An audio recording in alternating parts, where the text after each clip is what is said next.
Bonjour à tous. N'hésitez pas à me dire si je parle trop vite, enfin à faire voilà, parce que je parle un peu vite quand il y a du monde. Donc voilà. Et donc comme ça vient d'être dit, on va vous présenter les actions qui ont été faites en faveur des rétablissements des continuités écologiques pour l'achevage d'Athéna en Île-de-France, pour se mettre tout le monde d'accord sur la définition de continuité. En fait, c'est la libre circulation des organismes vivants, donc au travers de corridors. Mais pour aller où ? Pour aller dans leur zone de vie, en fait, enfin leur zone indispensable à leur reproduction, leur croissance et leur alimentation. Et ça, c'est les réservoirs de biodiversité, et le tout forme les continuités écologiques. Voilà, ça c'était juste le petit point de clarification de ce dont on allait parler là. Et alors le contexte francilien pour l'Achevêche, finalement, qu'est-ce que c'est ? Parce que c'est pas comme à Rochefort où on en entend partout, c'est moins sympa. Alors désolé pour les commentaires de mon chien qui va peut-être un petit peu parler pendant la présentation. L'estimation des chevêches, donc elle a été faite là sur l'Atlas des oiseaux nicheurs entre 2009 et 2014. Et donc on est entre 480 et 780 couples, mais en fait ce qu'il faut savoir c'est que la population elle a été divisée par 3. Et si là il y a une trentaine de mailles contactées, il y en avait plus de 76 entre les années 50 et les années 80. Donc il y a eu un effondrement des populations, et les populations elles se concentrent plutôt au nord-ouest de l'Île-de-France et au nord-est de l'Île-de-France. Et en fait donc le travail qui a été mené, c'était de comprendre où elles étaient, de voir ce qu'on pouvait faire pour essayer de relier les noyaux de population, puisque les chevêches vivent plutôt en agrégat, et donc on a besoin de créer des continuités entre les deux. Bon, la chevêche, elle a besoin de quoi ? Elle a plutôt besoin de prairies, d'alignement d'arbres têtards, de pâturage, de système de polyculture élevage. Alors on se dit que c'est peut-être pas trop compatible avec l'Île-de-France, mais quand même il y en avait avant. C'était pas que de la grande culture, mais par contre maintenant c'est beaucoup de grande culture. L'Île-de-France c'est 47% de terres agricoles, mais dans ces terres agricoles c'est 92% qui sont destinées actuellement à de la grande culture, et surtout il y a près de 80% des vergers qui ont disparu en 40 ans. Et puis une augmentation de la taille des exploitations qui est passée de 40 à 113 hectares en moyenne. Donc on est loin des petits systèmes de polyculture élevage et des systèmes prairiaux, parce que vu que maintenant on est que dans de la grande culture, on n'est pas passé à des systèmes de prairies extensifs, loin de là. Mais alors là-dedans, qu'est-ce qu'on fait ? Parce qu'on va quand même pas s'arrêter à ce constat-là. Et les études ont été menées donc au début par le CORIF, puis maintenant par la LPO Île-de-France, pour essayer de déterminer où étaient les noyaux de population dans un premier temps. Donc il y a eu la mise en place d'un recensement régional standardisé pour donc là c'était de la repasse, qui a été fait par le CORIF et surtout avec toutes les associations partenaires à ce moment-là dans le réseau Chevêche. Ça s'est pas fait à une seule asso, pour identifier les noyaux de population. Donc là on les retrouve plutôt bien dans le Val d'Oise, dans le nord de la Seine-et-Marne, et puis toutes les communes qui sont assez peu favorables à la Chevêche, qui sont quand même des communes très très urbanisées. Et puis de 2013 à 2015, il a été question d'affiner un peu plus l'étude pour essayer d'aller justement vers ce noyau du nord-est de la Seine-et-Marne, et d'essayer de comprendre finalement où étaient spécifiquement ces noyaux de population, et d'étudier ça aussi avec une étude d'occupation des sols avec l'ECOMOS, qui est en fait une base de données de tous les milieux naturels qui est fait par maintenant l'Institut Paris Région. Donc ça a été pendant 2 ans. Ça a été aussi des recensements, et puis l'identification de cette zone qu'on appelle zone de continuité, mais on l'aura bien compris qu'en fait une zone de potentiel de continuité, mais pour l'instant qui est une zone de discontinuité.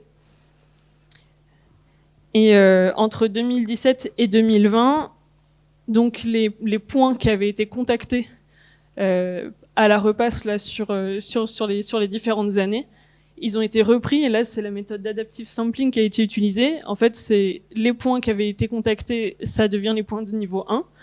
Et après, l'idée c'était que si c'est contacté, on va aller recontacter tous les carrés qui sont autour. Et ça, c'est une méthode qui est assez intéressante quand c'est des populations qui se forment par agrégat. Parce que du coup, on va dézoomer au plus possible jusqu'à temps de plus contacter de personnes, et on aura la taille totale du noyau de population. Elle est d'accord avec moi. Et en même temps, vu qu'il y a plein d'études qui sont faites, l'objectif aussi, c'est de sensibiliser les habitants, les habitantes du territoire, tous les acteurs qu'on peut trouver, pour parler de cette chevêche et finalement peut-être pas s'arrêter seulement à faire de la prospection. Ça a permis, autour de la zone de continuité, dans un premier temps, de définir les zones de présence, donc qui sont en violet, mais aussi les sites de présence qui deviennent de plus en plus isolés, donc sur des populations comme la chevêche, un site isolé est très très sensible et peut s'éteindre. Et puis aussi, pour amorcer le travail sur la zone de continuité, de se rendre compte qu'il y a des espaces qui lui sont de fait défavorables, comme les espaces boisés, parce qu'on est vraiment sur une espèce qui ne va pas du tout dans les espaces boisés, et les grandes coupures aussi sur les axes routiers notamment, ou sur les vallées, puisque là ce sont vraiment des axes qui n'existaient pas à l'après-guerre. Il y a beaucoup d'axes qui se sont construits, et l'aéroport évidemment, qui fait la surface d'un tiers de Paris quand même, ce qui n'est pas négligeable. Et donc, une fois qu'on a vraiment bien déterminé les noyaux de population, l'idée, ça a été d'aller voir toutes les communes de cette zone de continuité et d'essayer de déterminer sur chaque commune la densité d'éléments du paysage au kilomètre carré, afin de pouvoir commencer vraiment à travailler sur cette zone-là. Donc, les éléments du paysage, c'est les prairies, les friches, les arbres isolés, voilà, toute une typologie. De le faire en vue satellite dans un premier temps, en reconnaissance, puis après d'aller sur le terrain et d'aller voir si ces zones-là, elles sont, si ces éléments-là, ils sont finalement viables et fonctionnels. Et après, une fois que ça s'était fait, ça a été des recommandations par commune. Donc là, sur du scan 25 comme ça, avec tout ce qui était possible de faire, que ce soit du maintien d'arbres isolés, de la plantation de haies, mais ça peut être aussi de la création de vergers. Et ça, ce travail-là, il a été effectué sur toutes les communes de la zone de continuité, avec finalement un dossier qu'on pouvait leur remettre en disant voilà ce qu'il faut faire si vous voulez sauvegarder la chevêche. Sauf que le problème qu'on a eu, c'est que tout seul, ils y allaient pas. Et donc faire tout seul ce travail-là, d'aller planter des haies et de maintenir des éléments de paysage favorables à la chevêche, ça a été compliqué. Et donc là, on est rentré dans la dernière phase du projet, qui était de dire vous faites pas tout seul, pas de problème, on va venir avec vous et on va faire avec vous. Et donc là, c'est la phase dans laquelle on est actuellement, de vraiment passer de l'étude beaucoup plus focus, d'aller jusqu'à la commune et de maintenant mettre en application les recommandations. Donc évidemment, ce à quoi on peut penser assez vite, c'est les chantiers de plantation de haies. Il y en a plusieurs qui se sont déroulés. Et là, le prochain, il est très très prochainement, le 12 et 13 décembre à Trillport. Si jamais il y en a qui sont dans le coin, vous êtes les bienvenus, évidemment. Donc voilà. Donc ça a été une première partie. Mais il y a évidemment toute la suite aussi, puisque des haies, pour l'instant, elles sont toutes petites. Les sions, ils font 60 cm. C'est pas là-dedans que la chevêche, elle va faire elle va nidifier. Et donc, c'est l'installation de nichoirs. Là, c'est vraiment grâce aux groupes locaux. C'est les groupes locaux qui suivent les nichoirs qui sont implantés. Et puis, c'est des réunions publiques qui sont organisées aussi. Et puis, toute la sensibilisation des personnes sur l'exposition rapace nocturne qu'on met à disposition, qui a encore eu lieu cette année, ou des animations, des sorties nature, voilà. Et on s'est aussi rendu compte d'une chose, c'est que le nombre de bénévoles disponibles pour la conservation des chevêches était quand même en chute libre, et il a fallu essayer de remobiliser de nouvelles personnes. Et ça, c'est ce qu'on est en train de faire actuellement, et notamment grâce aux réseaux sociaux. Donc là, on a monté un groupe d'une 40aine de personnes qui veut vraiment faire du suivi et de la pose de nichoirs. Et c'est des personnes qui ont été contactées à 50% sur les réseaux sociaux. Et donc finalement, l'infolettre un petit peu, mais quand même vachement moins.